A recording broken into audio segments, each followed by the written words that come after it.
రంజాన్ మాసం సందర్భంగా హైదర్ నగర్లోని తౌలియత్ మస్జిద్ ఈ నూర్ ఈ మహమ్మద్ వద్ద బీఆర్ఎస్ నాయకుల ఆధ్వర్యంలో ఇఫ్తార్ విందు నిర్వహించారు. ఈ కార్యక్రమానికి ముఖ్య అతిథిగా ఎమ్మెల్యే మాధవరం కృష్ణారావు హాజరై ముస్లిం సోదరులతో కలిసి ఇఫ్తార్లో పాల్గొన్నారు. రంజాన్ మాసం పవిత్రమైనదని ముస్లింలు నెల రోజుల పాటు భక్తి శ్రద్ధలతో ఉపవాస దీక్షలు చేపట్టి అల్లాను ప్రార్థిస్తారని తెలిపారు. తెలంగాణ ఏర్పడిన తర్వాత ముస్లిం సోదరుల సంక్షేమానికి బీఆర్ఎస్ ప్రభుత్వం పలు కార్యక్రమాలు అమలు చేసిందని, ఇమాములు మేజర్లకు 5,000 రూపాయలు ఇచ్చామని, ముస్లిం మహిళలకు చీరలు పంపిణీ చేపట్టామని గుర్తు చేశారు.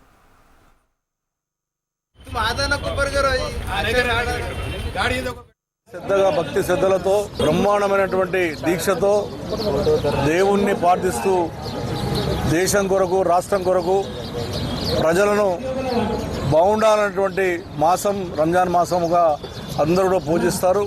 దాంట్లో ఇఫ్తార్ విందులు, అదేవిధంగా ముస్లిం సోదరులు, హిందూ ముస్లిం క్రైస్తవులు బాయిబాయిపోయిన విధంగా తెలంగాణ రాష్ట్రంలో ఏర్పడిన తర్వాత ముఖ్యమంత్రి కేసీఆర్ గారు, ఆ రోజులున్న ముఖ్యమంత్రి కేసీఆర్ నాయకత్వంలో ముస్లిం సోదరులకు, ఇమాంలకు, మోజన్లకు ఎప్పుడు ఇవ్వలేనటువంటి ఎవరు ఇవ్వకున్నా కూడా ముస్లిం మోజన్లకు, అదేవిధంగా ఇమాంలకు 5,000 రూపాయల చొప్పున ఇవ్వడం, అదేవిధంగా నిరుపేద ముస్లిం ఆడపడుచులందరూ కూడా చీరలు, బట్టలు ఇవ్వడం, అదేవిధంగా మసీదు కూడా 1,00,000 రూపాయలు ఇచ్చి నిరుపేద ముస్లింలందరూ కూడా భోజనం పెట్టే కార్యక్రమం దేశంలో ఎక్కడ చేయలేనటువంటి ఆ రోజు కేసీఆర్ నాయకులు చేశారు.